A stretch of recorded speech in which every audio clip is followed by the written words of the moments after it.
blood was there, there would be less because of the leaking of the blood into the water. So I look at that, I then step back, I look at, okay, the body is disposed of in the water. I step back, the body's nude. I consider all of this information. I don't look at just things in isolation. I look at everything that I can get and consider it. The fact that the body was found nude, is that indicative of any way that the genital injuries, or confirm for you that the genital injuries are consistent with this being a sexual homicide? It's certainly consistent with it. It doesn't prove anything, but certainly a body can be undressed after death, just like a body can be dressed after death. I've seen sexual homicides both ways. The body being disposed of in water, again, I've seen a lot of different types of disposal methods. Do victims of sexual assault, and including children, typically have genital injuries?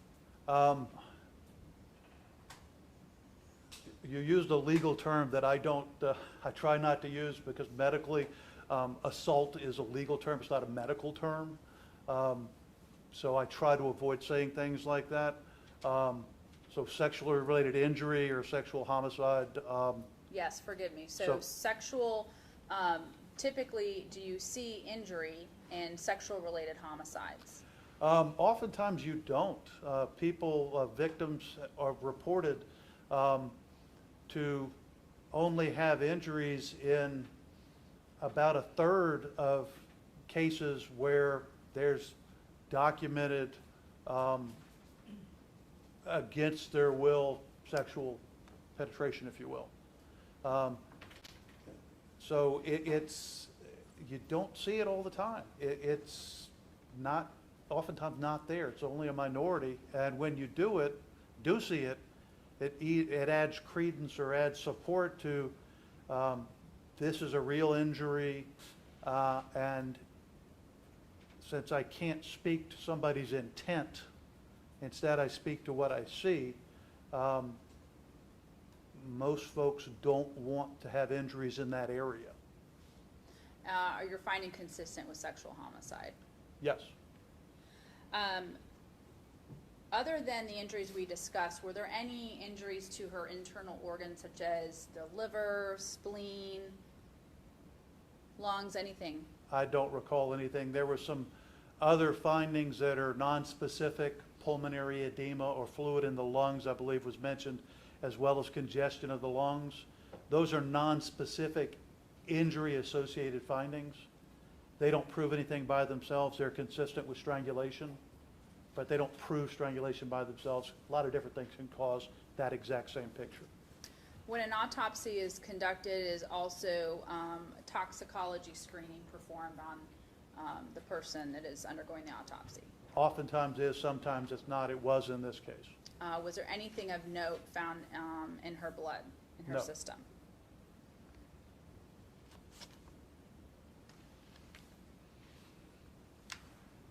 I'm going to approach with what's been pre-marked as State's Exhibit KB 1 through 32.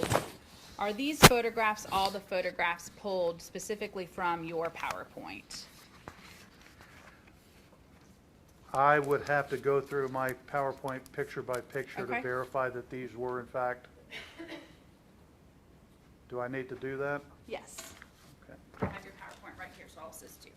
Okay, thank you.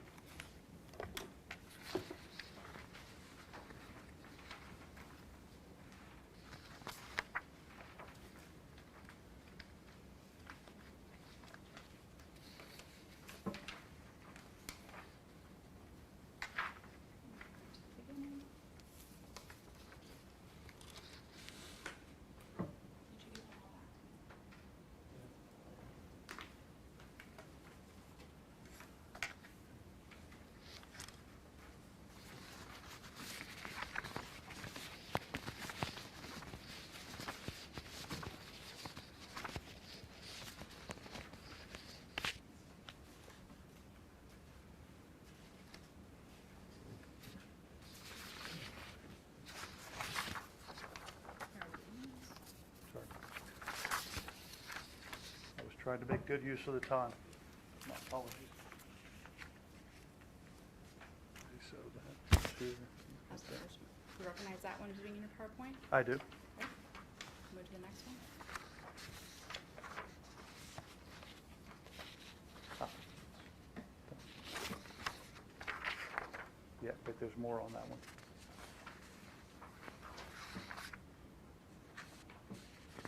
Yes, those three. Yes. Yes. That's one. Yes. Yes.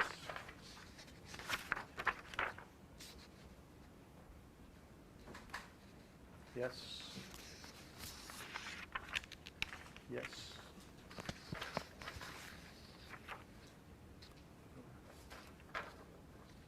Yes. Yes, and yes. Yes. Yes. Yes. Yes. Yes. Yes and yes. Yes. Yes. Yes.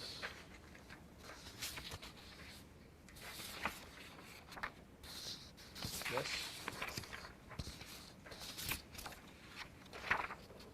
Yes. Yes.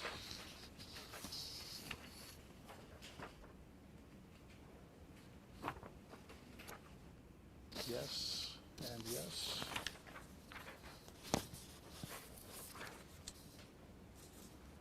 Yes. Yes. And the blown up one has already been admitted as KA1.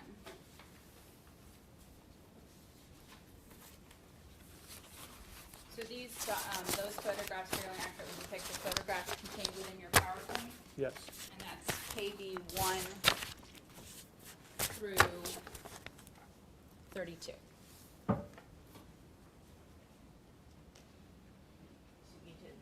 Dr. Yes, Judge. State Officer Notice Case States Exhibit KB1 through 32. Any objection? None other than previously discussed. Admitted. Dr. Downs, you previously testified that you reviewed all the autopsy photographs in this case, correct? That's correct. I'm going to show you what's been pre-marked for identification purposes. K56, K55, K57, K58, K3, K4, K18, K19, K23, K64, K63, K62, K48, and K77. Do you recognize those photographs? Yes, ma'am. Do they fairly and accurately depict the photographs that you reviewed Yes, on the ma'am. autopsy disc that you received in this case? Yes, ma'am. I don't know if you meant to leave that I apologize. sticky or not. The state would offer into evidence, Judge, those particular K exhibits. And renew all previous objections. Correct. Okay, same ruling by the court, they will be admitted. Doctor, if you can look at the screen behind you. Permission to publish, Judge? Yes. K56. Can you explain what we were looking at here? What part of Miss Williams' body? This appears to be her neck. On the front, the artifactual injuries that we discussed earlier, the paler areas going all across the front of her chest, lesser injuries on the left shoulder, and the area of her chin and jaw. Does this document or show that, in fact, that you did not see any ligature marks? That's correct. The area that I would be looking would be, as I'm indicating, you can kind of see lines here. Those are just creases in her neck. Normal finding, but there's no marking there that would be suggestive of ligature mark at all. publishing K55, again, is this a photograph depicting the right side of her neck? Right side of her neck and face. And all the injuries that we discussed are contained underneath her skin, within her neck, correct? That's correct. There's nothing here that I can look at and tell you anything about what happened to her. There's nothing here that I can say, well, this indicates she's been strangled. I don't see anything. I just see the artifacts that we talked about. States K57, again, is this the right portion, part of the back of her neck, closer to the sternum area? Well, you could see the sternum up in the top center of the picture. This is the right side of her neck. So the windpipe would be roughly where I'm indicating here, below where the chin joins the neck. And again, I don't see any external findings there of note at all. And do you typically see external findings with manual strangulation? Oftentimes do. In children, oftentimes we don't. And we may not see them in adults. It really just depends on the circumstances of the case and how the interaction went down. States Exhibit K8, is this depicting the left side of her neck? That's correct. States Exhibit K3. In your PowerPoint, we didn't see the lower half of her body. Are these marks on her thighs and her knee and part of her upper shin area consistent with being as artifact? Yes, all of these are artifact. Just to not extend the PowerPoint is the only reason I didn't include this. The point was made with the one slide that I used, but this is the same type of injury, just in a different location. States Exhibit K18, is this the right arm and showing the armpit area of Ms. Williams? Yes, it is. Can you explain how, is it consistent or fair to say that the armpit area was a protected area from the rocks and the location that her body was in? Well, it was relatively protected. If you remember the right arm in particular, and maybe you could go back to that very first picture, the one, the scene picture.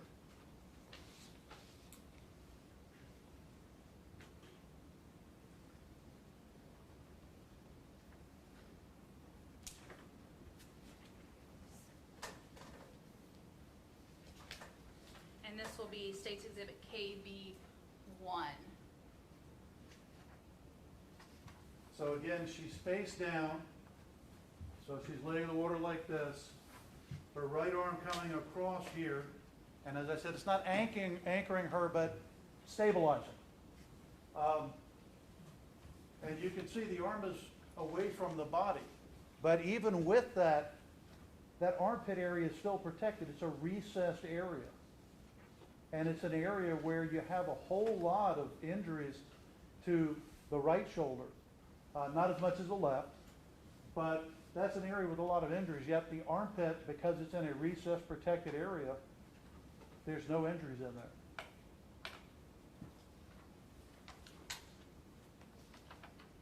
K19, is this a photograph of the right side of her body?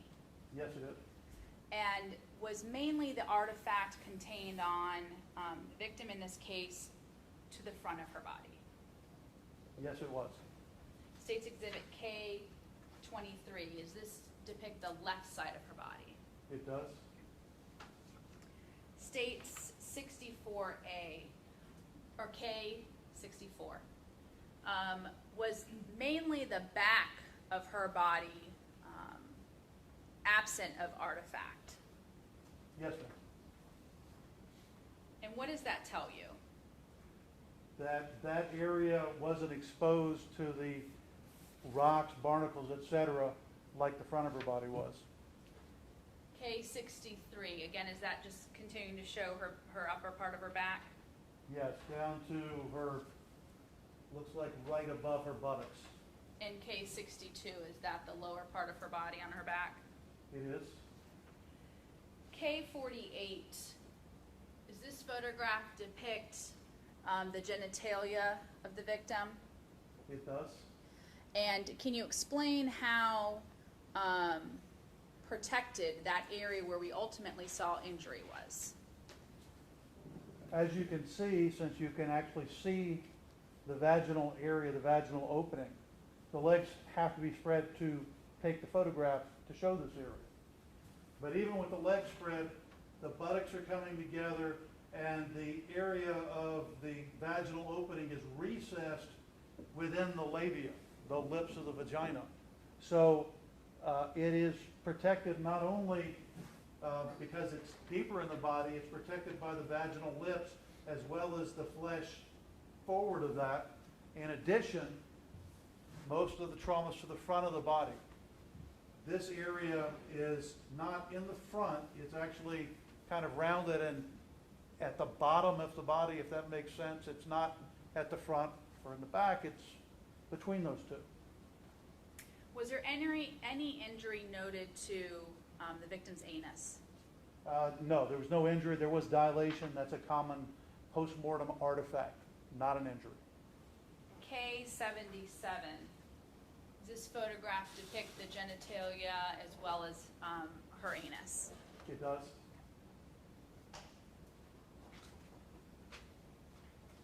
Doctor, you can have a seat. Doctor, do you have an opinion as to the time of death of Ms. Williams? It's consistent with the time interval that's been suggested to me. The only thing you can say with certainty is it happened between the time she was last seen and when she was first found. There's not a lot of decompositional change here. If you remember early on, we were talking about a blood vessel, and I said I didn't see any leaking of blood out of that vessel as an artifact. That's a decomposition artifact. I don't see that, so I would favor,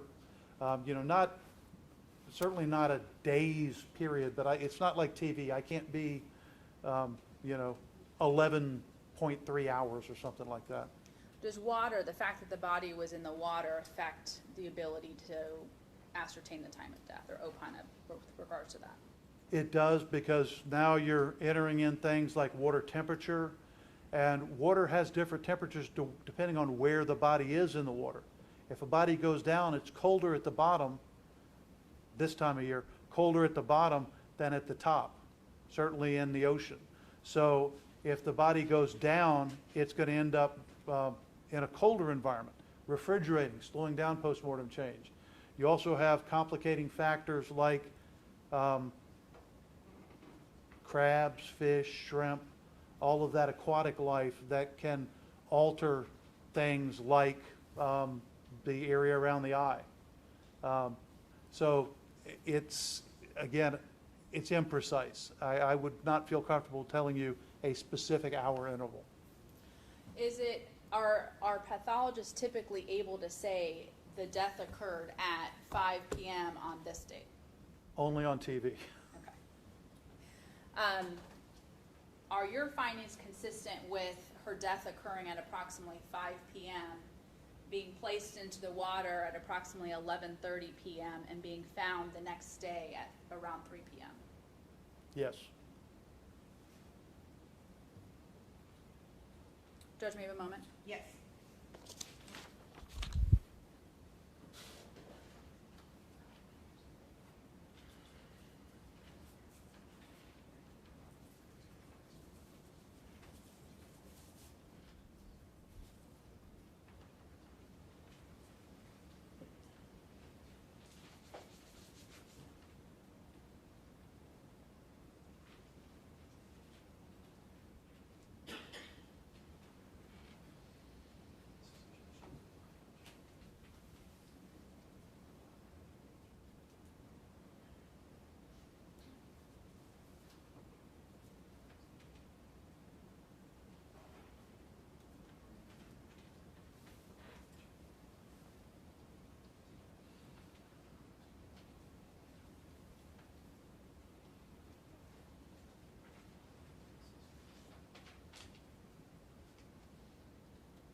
Dr. Downs, do you have an opinion as to whether or not the victim in this case was alive or dead when she was placed in the water?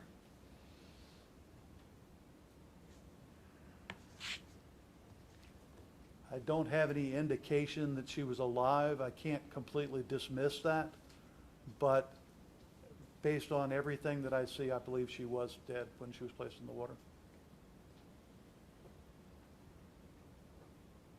Are all of the inflicted pre-mortem or pre-death injuries consistent with having been occurred at or around the time of her death? They are. Do you have an opinion as to the amount of time it would take a person to inflict all of those injuries that we have been discussing all afternoon? They could certainly happen within a matter of minutes. We discussed the strangulation to the point of unconsciousness, continuing in that grip for another couple of minutes. Add to that a couple of blows to the head, the forceful gripping or whatever it is that caused the bruising of the shoulders, the bruising to the back. That could all have happened in the order of minutes. The genital, it doesn't take long to have one thrust and you have that injury. So all told, it could have been maybe 5 minutes, could be longer than that. Minutes as a minimum, 5 minutes as a minimum. And again, don't hold me to the 5 minutes. If you said 4 minutes, 30 seconds, I'd say sure, why not?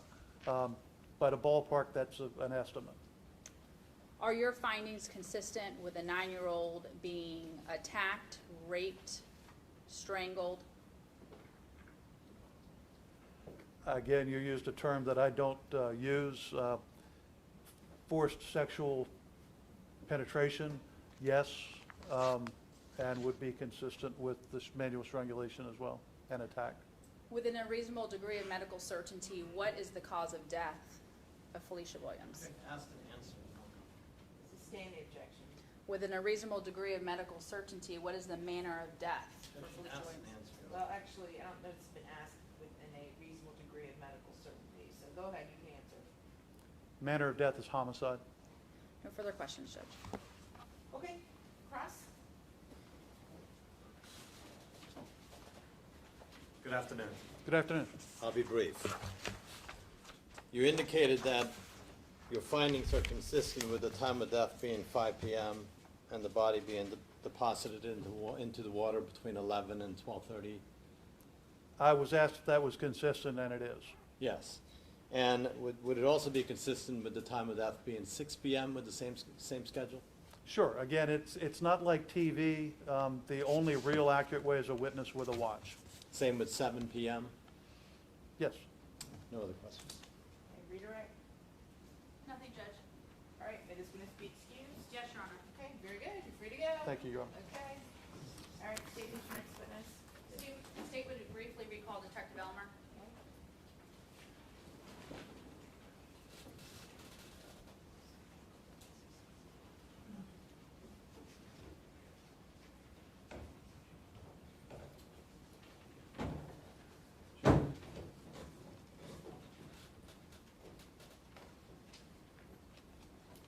Detective Elmer, come on in.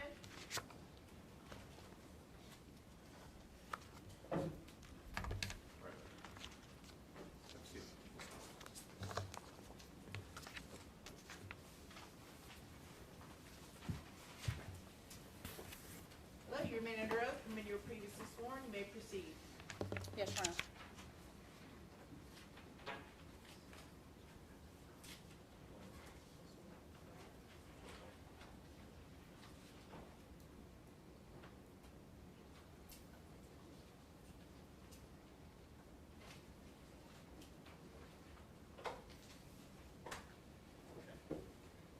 Detective, when you had collected originally the soil and placed it in the baggies, the items of evidence that we reviewed yesterday, did you also document the photographs of that area in the vehicle that you collected? Yes. The soil from?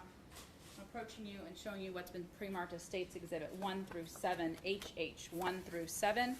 Do these photos fairly and accurately depict the area within the passenger side of the vehicle where you collected the soil? Yes. State offers in evidence, State's Exhibit 1 through 7H each. Any objection? No, Your Honor. Admitted? Permission to publish? Yes. Detective, behind you on the screen, I'm showing publishing State's Exhibit HH1. Is this the Lexus SU vehicle, or Lexus vehicle that you ultimately collected the soil from? Yes. And that was from the passenger side, is that correct? Correct. The front and back of the passenger side? Correct. State's Exhibit 3HH. Can you point to the area in which that you ultimately collected soil from? Do not believe you can see it in that photo. It's the actual floorboard.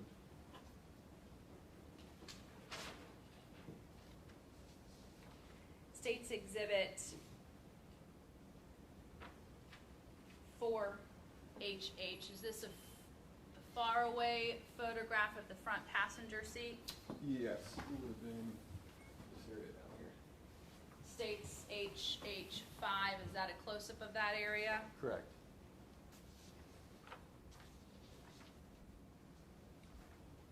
And State 7HH, is that the back seat compartment of the area that you collected the soil from?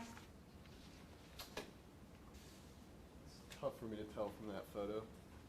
But you did in fact collect soil from Yes. the front portion and from the back portion? Correct. And was it documented on the baggies Correct. that you then sealed that soil in? Yes. State has no further questions, Judge. Okay, Cross? No, thank you, Your Honor. Okay. Maybe it's going to be excused again? Yes, Judge. Okay. Reading Thank you. goes subject to being recalled.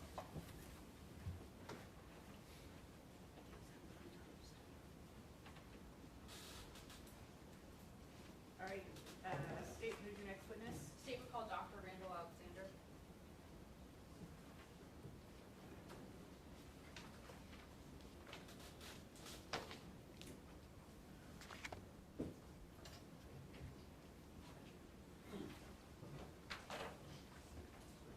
Could stop here first, face the question, and swear you in.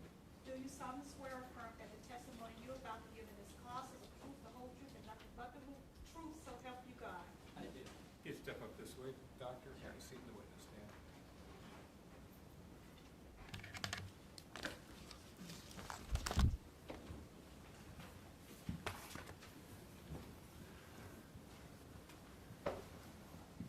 Good afternoon, Dr. Alexander. Hi, Can you please introduce yourself to the jury?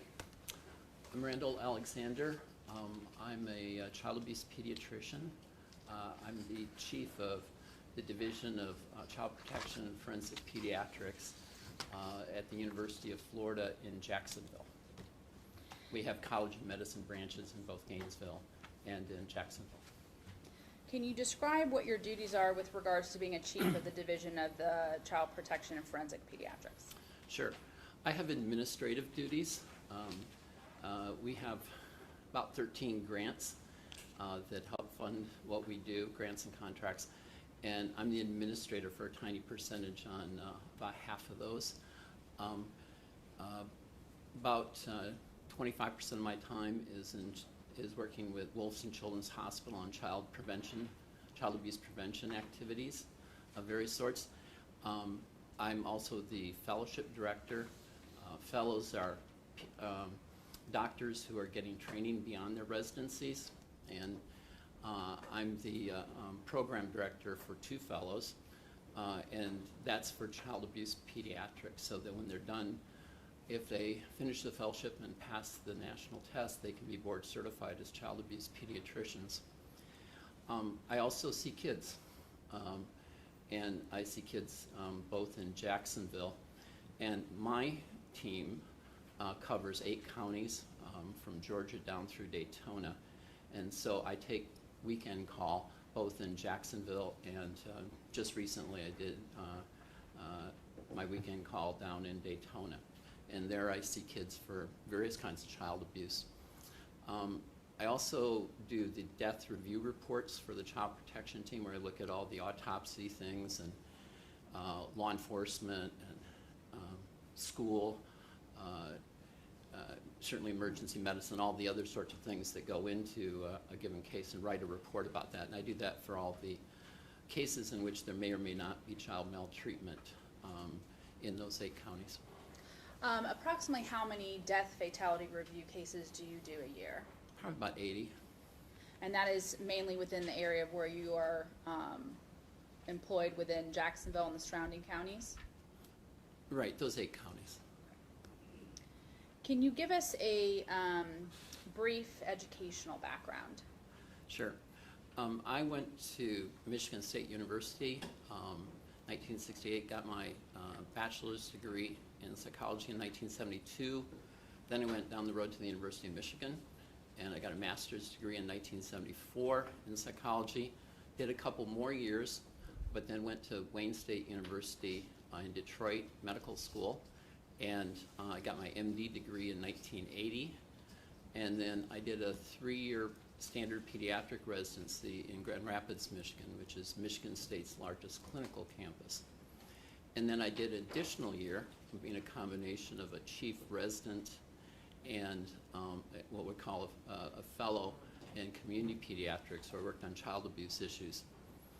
And then I was able to finish up my PhD, which I kind of had on hold when I was in medical school and regular residency. So I got my PhD in experimental psychology as well.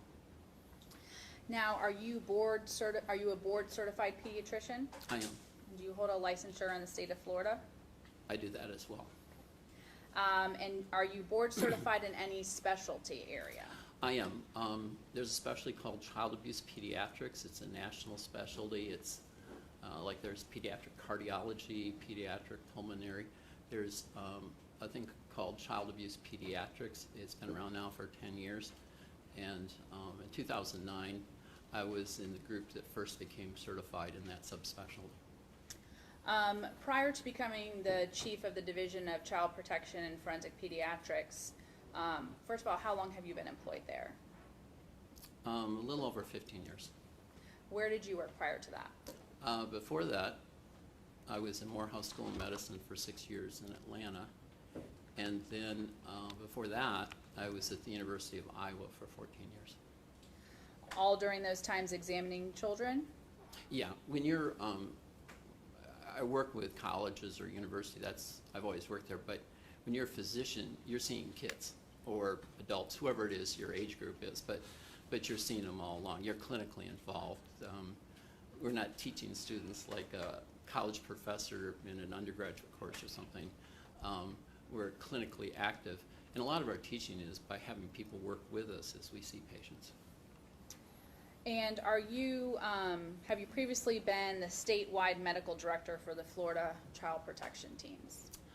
I have. I was statewide medical director for all the child protection teams, the 23 teams or so in the state, for 10 years. Can you explain what the what a child protection team is? Sure. So we're unique here in Florida. We have some stuff in state law. It's chapter 39.303. And in that law, it establishes the child protection team. And the child protection teams are funded by the state of Florida. We actually are funded through the Department of Health. And they then create what's essentially public-private partnership with these 23 now different teams. And so the team that's, say, here in Tampa is University of South Florida, holds the contract to provide those services here in this county. But if you're in Pinellas, it's a social service agency that holds the contract. So there are 5 teams that are under the universities of one sort or another. In my case, it's in Jacksonville. We're actually the largest team in the state in terms of volume. And we're through the University of Florida in Jacksonville. Gainesville has a team, Miami has a team. They're medically directed. The purpose of us is to do medical examination, forensic interviews, a variety of other services to try to sort of figure out what's going on, and as the language says, It's to assist the Department of Children and Family and others in terms of helping with their investigations. So we see cases where someone thinks it might be child abuse, but it's not, and sometimes it is. And is it just child abuse, or is also held under that umbrella sexual abuse? Is sexual abuse held under the umbrella of child abuse? Yeah, so child abuse, when you say that, means everything. So I know sometimes you'll say child abuse and they mean physical abuse, but technically physical abuse is just one of the categories. So child abuse could be sexual abuse, it could be physical abuse, it could be neglect, psychological maltreatment of various sorts, and by law we cover all of those things. And as far as the child protection team, for example, will someone that's employed with the Department of Children and Families or law enforcement who believes that a child may be a victim of child abuse, bring them to the child protection team to be examined by an advanced registered nurse practitioner or a physician? Right. Okay. You also mentioned that child protection teams assist in the forensic interviews. Are those usually another aspect? If a child goes there for an exam, they will also go through a forensic interview with a qualified person who actually interviews a child? Yeah, we primarily do forensic interviews in sexual abuse cases, and that's a very specialized way of video recording what it is you're doing, so the court or someone else can look at it and see what the child said at that particular time. And there are certain ways in which you ask questions and don't ask questions, and so we do that in most of the child protection teams around the state. And when you served as director, so you were the head of all of these various child protection teams around the state of Florida. Is that fair to say? Yes, they each have a medical director, and then I was the boss of all the medical directors. And do you still work with the child protection team? I do. I'm the person that holds the contract. My division holds the contract, and in turn, I supervise academically the medical director that's in my area. Actually, two of them, because we have Daytona as well. And then as I said, clinically, I see kids too. How many physical child abuse exams have you conducted? Maybe a couple thousand, 1,000, something like that. I don't know. I mean, How I don't many- keep score, but I've seen lots of them through the years. I mean, I've been doing this now for 35 years, so I've seen a lot of cases. How many child sexual abuse exams do you believe you've conducted? Hundreds, maybe it's 500. It might be a little less or a little more. I'm not sure. And are you But a still- lot of them, and then that's me personally. And then we do peer review every month. And so what we're doing is we're looking at all the cases that other people have done as well. So there's an administrative component or a review component of looking at other people's exams as well. And are you still currently doing them to date Yes, when you serve as on-call? I do. Have you published any writings or articles in the area of child abuse, physical or sexual? I have, I think 60 or more, something like that, and another 60 or more. I'm sorry, I just haven't done a recent count on it, books or chapters. I have your CV here from last published May of 2019, and it being over 40 pages. So do you update that regularly with regards to articles that you, or chapter books that you publish or edit? I do. Well, I do, actually, my secretary does, but yes, we both do. Included in there, do you update presentations that you may do in the area of child abuse and sexual abuse? I do. Do you present only within the state of Florida and those that you work with regards to child abuse and sexual abuse?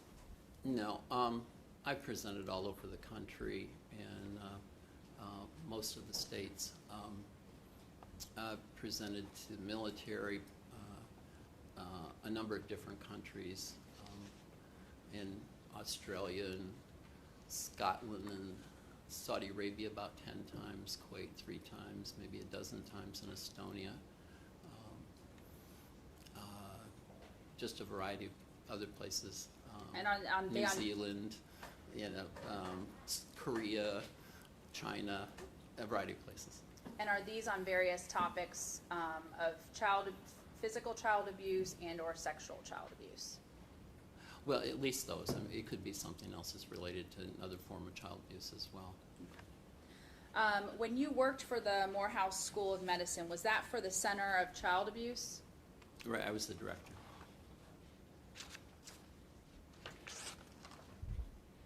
And most recently, in 2009, did you have an occasion to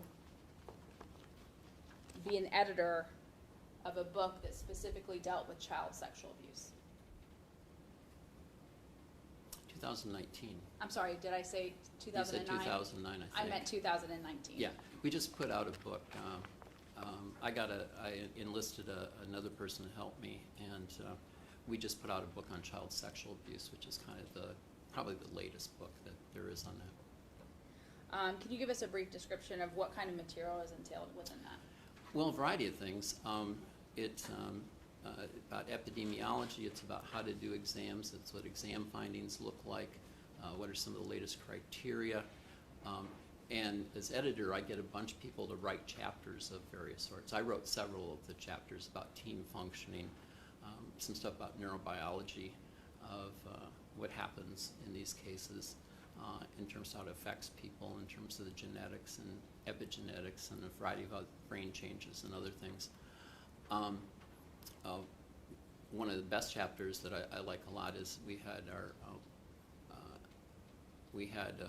our person from FDLE who does the laboratory stuff for DNA and everything else. She wrote a terrific chapter on what are all the latest things on DNA and what you can do and not do and everything. So at least in 2019, it's probably the latest book. And my bias, of course, is I think it's the best book, but I guess the readers will decide. Have you testified previously in court regarding your work in the area of child abuse? Yeah, a variety of different forms, sir. And how many times? In court? Oh, I've been in court over 500 times. Have you testified outside of the state of Florida? Yeah, I mean, I started out, I spent 20 years before I came to Florida, so I had a lot of experience in those other states, but I've testified in 30 states and several countries. Judge, at this time, I'd ask if the defense has any questions in this limited area. Dr. Alexander, were you asked to consult on a case involving 9-year-old victim by the name of Felecia Williams? I was. When is it that you were asked to consult on this case? Well, I was asked to consult on basically genital findings. I know there were other things going on in the case. That was not what I was asked to review, but the question is really about what, if anything, is going on with genital findings. And were you contacted back in May of 2014 by the state attorney's office? I think it was then, yes. And as part of your job with the University of Florida, do you consult on cases? Right, I consult with cases, again, around the country or even some other countries occasionally, and certainly within Florida.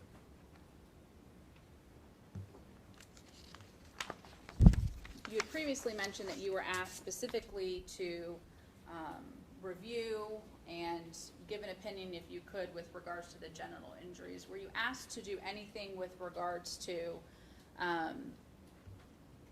looking at the neck injuries in this case, or the cause of death? I wasn't. I do that reasonably often, but not in this case. I was not asked to do that, and I didn't do that. What were you provided to review in this case?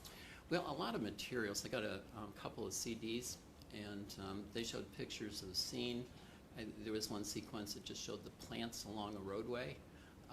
There were a bunch of various police logs of things, and I don't recall them specifically. It might have been like telephone logs or some other sorts of investigative sorts of things. The areas that I focused particularly on were some scene photographs, autopsy photographs, and various close-ups that came from the autopsy. That was really the focus of what I was being asked about. Were those the most beneficial for you to review in order to give an opinion in this case? For that question, sure. Yeah, the other things were related to other investigation details, but that wasn't my focus. You've performed numerous child abuse, physical, sexual abuse examinations. Is it fair to say that the majority of those exams are on children that are still alive? Yes. Have you performed sexual abuse examinations, child abuse examinations on children that were in fact deceased?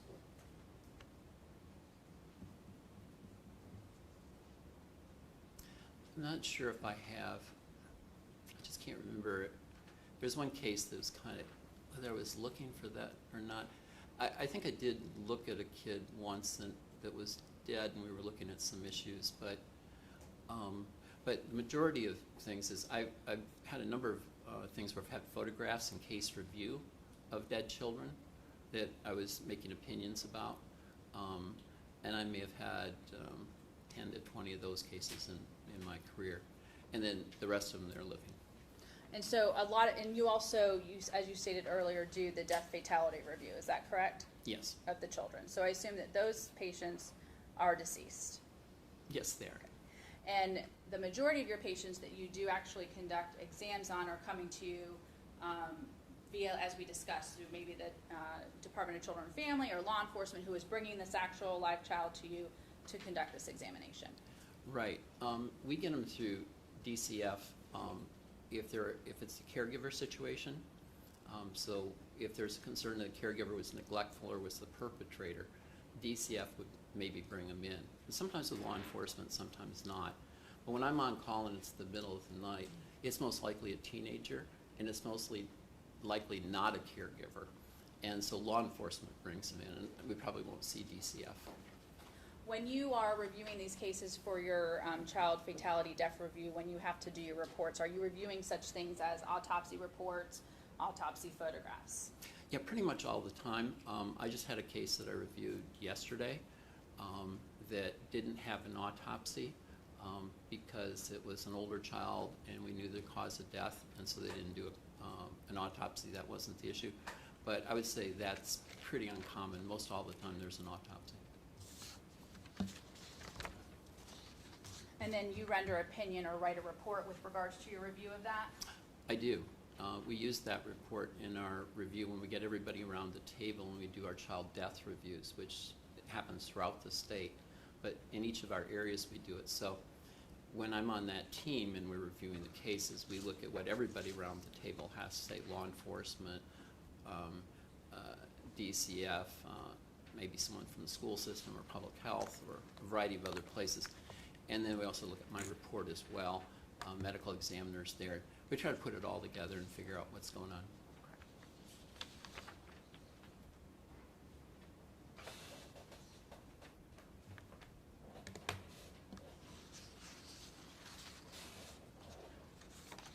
Doctor, I'm going to show you what's already been introduced into evidence as State's Exhibit KB 31.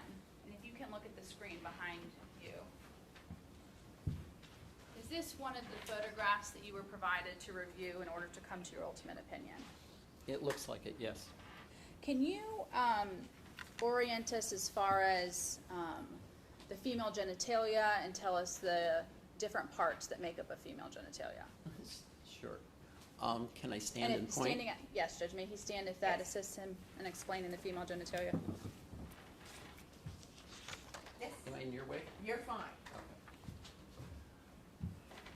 All right, so this is a close-up view of what we would see. This is kind of like my exam would be often on living kids.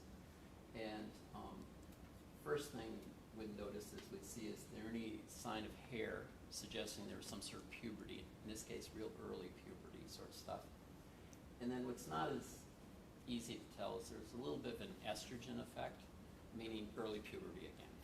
This is not a 3-year-old type of look that you'd have pre-puberty. It's not somebody who's fully mature either. So that's the starting point. Out here, sort of stretched out here, because this is just pulled sort of sideways.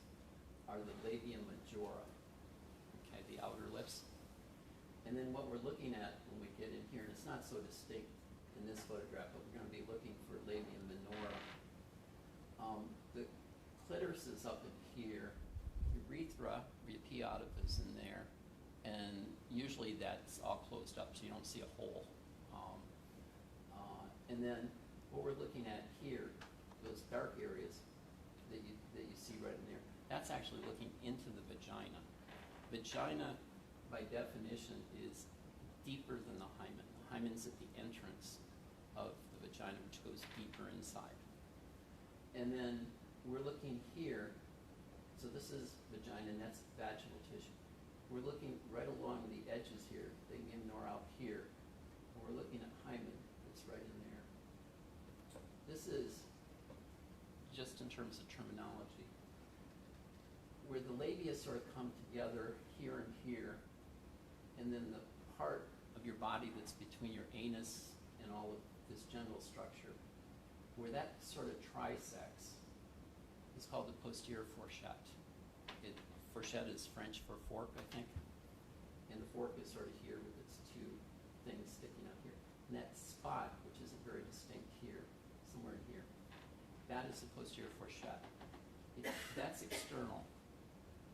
Between there and back to the hymen and the vagina, there's like a little valley. And in medicine, we call that a fossa. And it's the fossa navicularis. Navicularis is like natividad is, birth, that sort of notion. And so there's this little valley there. And that's basically the anatomy. Thank you, doctor.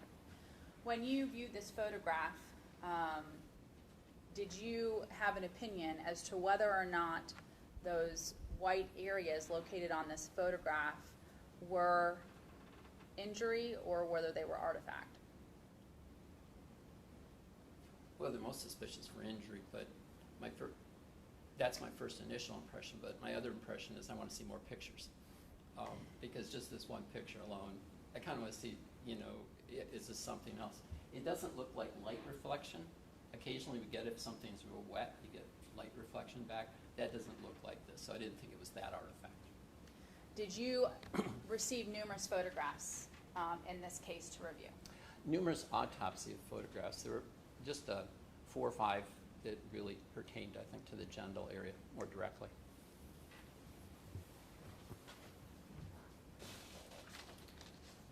We're going to move a little closer on State's Exhibit KV 32. Can you explain what we're seeing here and where you find injury? Sure. So in this particular one, then, it's a little better view of what we saw before, but it's not a different view. So you asked about artifact, but it keeps showing up. So in this particular case, we're seeing 2 areas of abnormalities. This whitish area that's out here, it's on the child's mid to left side, our right side as we look at it. And then there's a whitish area that is higher up as we look at the picture. Just for reference, this is hymen, and it's this distance here to here. There's normally a vaginal opening, because if there wasn't, that's an abnormality. Fluid would build up and eventually have become a medical problem. You have to have an opening for things to get out. And so this is all normal looking here, normal rim of hymen. The abnormality is right here, which is there's no hymen here from the 5 to 7 o'clock position. We look at this as a clock face, 12 o'clock up here, 6 o'clock here, and from 5 to 7, there is no hymen. The defect here is what I call laceration.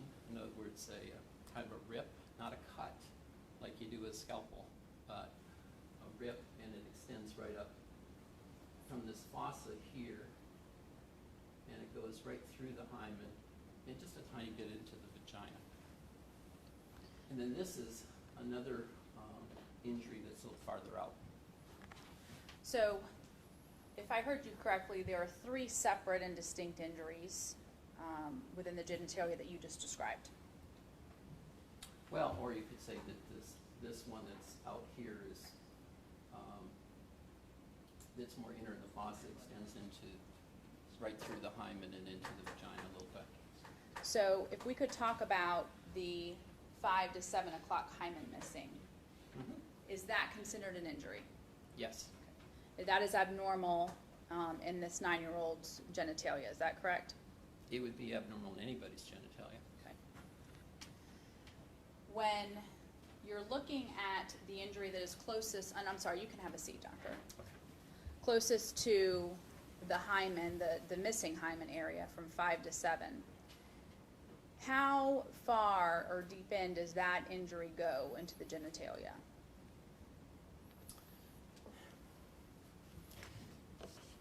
It varies a little bit from child to child, even at this age, say. But if you start at sort of the outer lips, depending how puffy they are and everything else, you're probably at least half an inch in or so. It could vary some though. So, but it's that concept that it's interior. It's an interior structure that's supported by ligaments. It's not, at least particularly in this area, there's no bone underneath it. And if I can show you State's Exhibit KA1, which is an even closer view of what we were just discussing. Does this photograph depict the injury that is going through the hymen area, that it is going through and into the vaginal area? It does. It's basically showing the same things that we saw before. The one you were pointing at, it starts in that fossa area, which is a little hard to see the three-dimensionality of it. If you're not used to looking at this, you wouldn't necessarily see it as necessarily three-dimensional, but it actually is. And it extends there, and then it's going up through the hymen. You see the hymen's disrupted, and it's a little past the hymen. And of course, if the hymen's disrupted, kind of by definition, it's into the vagina.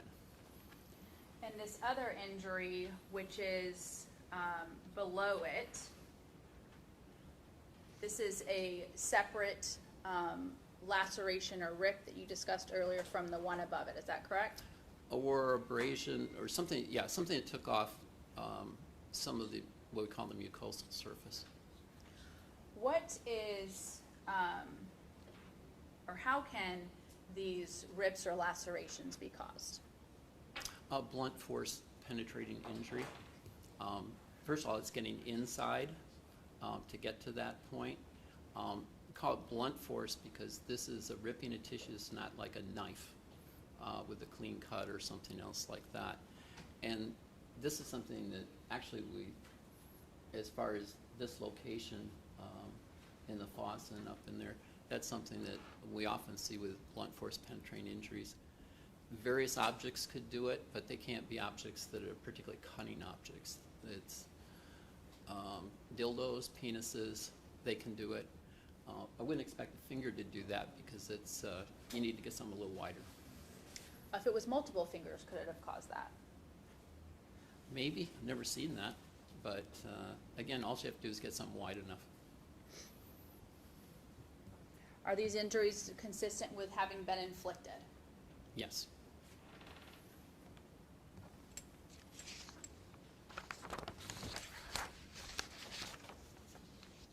When you looked at these photographs and observed the injury, did you have an opinion, and I'm showing KB 31 now, with regards to this injuries actually being injuries and not artifact that were found all along the front part of her body? I did have an opinion. And what was that? That I didn't think it was the same thing. I thought that this was not the artifact of washing up against rocks. It would take some sort of a penetrating object that's smooth enough and then penetrating enough, and not just to penetrate, but penetrate enough and then action enough to rip things to do that. And is it would have to be so penetrating to hit simply just this area and none of this area surrounding her genitalia. Is that correct? That's right. So, for instance, we see straddle injuries on a fairly regular basis. Kids that, well, we see them in boys too, but we see them in girls. You always think of handlebars on bikes, but there's a lot of toys and kids will land on everything else. They get bruising along the top of this photograph where there's bone, but farther down there isn't bone. So we see bruising in to the labia, occasionally to labia majora, occasionally the labia minora, but not this injury that's an injury that's driven up into the vagina. Typically with straddle injuries, do you see it up above around the 9 to 3 o'clock area? Yeah, the upper half of that dial. Not where we have injury here. Right, but we also don't, it would be rare to ever see a hymen injury. I've seen a bruise to a hymen where it was not just the hymen, but it was also the labia minora and labia majora, where it's bruising because they really straddled to hit something. But typically we don't see the hymen even bruised. And this is a laceration. This kind of injury, if it was on a young child, is this an injury that they would exhibit pain or say that they were in pain? Oh yeah, I mean it hurts. First of all, the injury hurts. And then the second thing is as soon as you pee, that's urine, usually acidic, going right onto an open wound, and it really hurts. The fact, did you find any bruising or contusion inside past where this most inner injury is? Did you find any bruising such as that? Well, I didn't see any, but this was all I had as I had the photograph. So if there was something more interior, that would be a dissection, and I'd have to leave it to the pathologist if they did such a thing. Okay. I don't think that anybody reported that to me. Is this injury consistent with being a non-accidental injury? Right. I mean, this is pretty typical for one of the ways in which we see sexual abuse. Do you have an opinion as to whether or not, or when this injury could have been inflicted with regards to how old it is?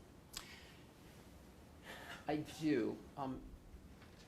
The genital area heals really fast. It's sort of like the inside of your mouth when you get a cut or you bite your lips or tongue. It heals pretty quickly, quicker than, say, your outside skin does. And so we see kids around the United States, often within 72 hours of the time they have an injury, partly for DNA reasons, but even before DNA, we would see them because things heal, and if we wait too long, we won't see it. It'll heal itself.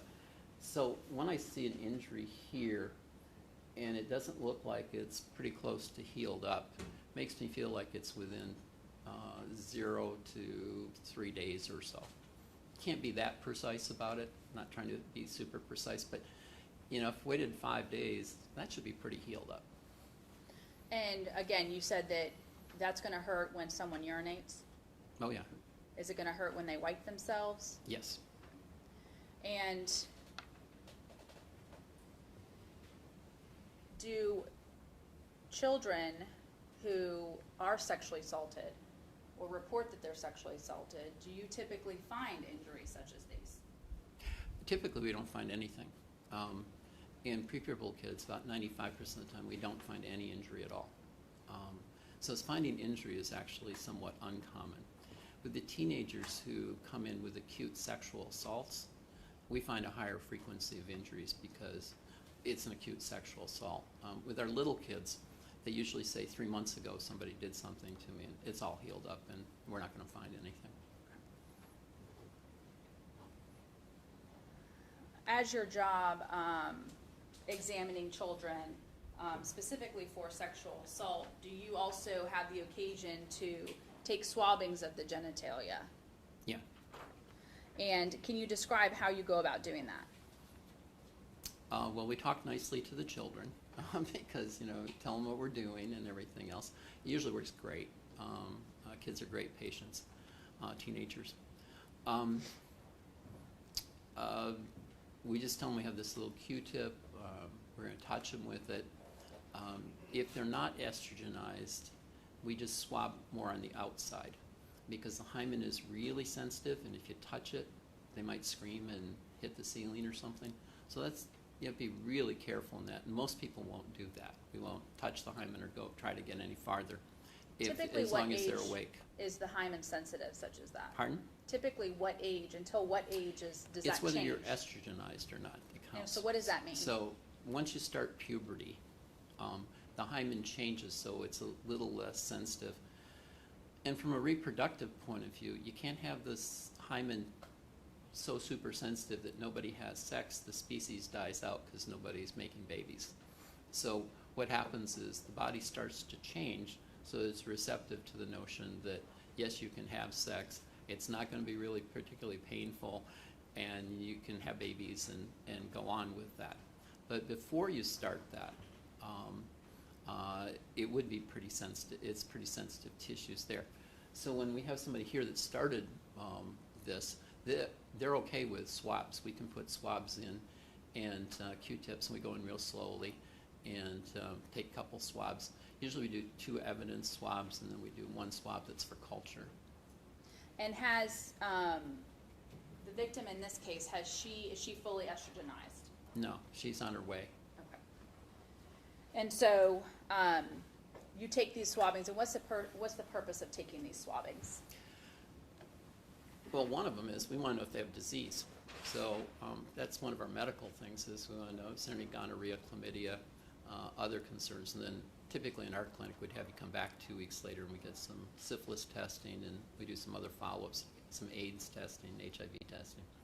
But the other reason is we get a couple swabs that we send to FDLE for evidence. When your patients come in and you are determining whether or not you're going to do swabbing, such as you just discussed, do you go through asking them very detailed questions? Have you gone to the bathroom? Have you wiped? Have you taken a shower? Do you ask them things such as that? Maybe approach runner? No, go ahead. Yeah, Answer. we do. We ask all those questions. Why do and you more. ask those kinds of questions? We want to get some sort of sense of if there's anything that's compromised our potential yield.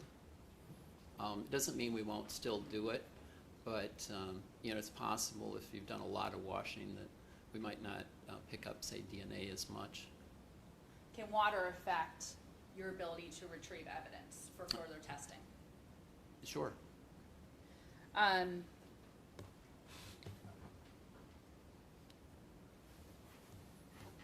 Whether or not someone used a condom, can that affect your ability to retrieve evidence?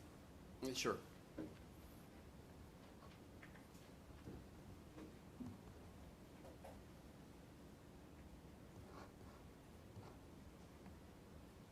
Judge, may I have a moment? Yes.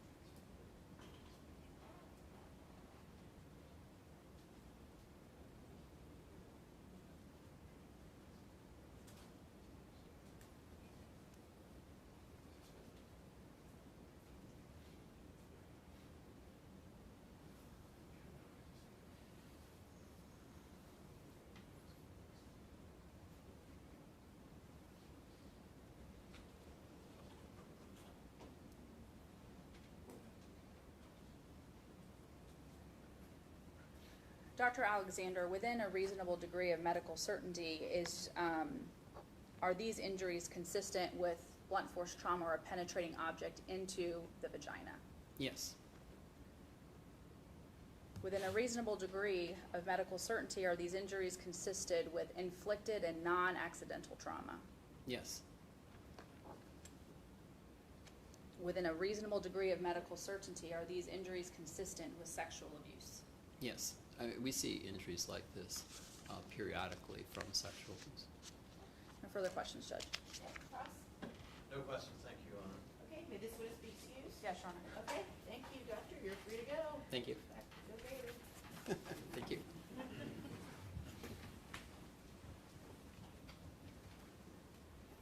All right, state, we have another witness this afternoon.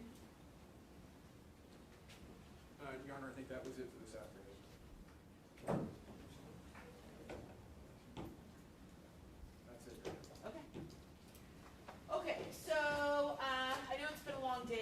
we're gonna go ahead and break early, and, I believe the state, you believe you will rest sometime tomorrow, correct? Hopefully, maybe? Maybe. Okay, all right, never mind. I will try, and we'll see how things go, but we will, break a little early tomorrow as well. It's been a long 2 weeks, and I'm aware of that, so just so you all know, I will give you a break tomorrow as well, since it is Friday and it's the end of the week, all right?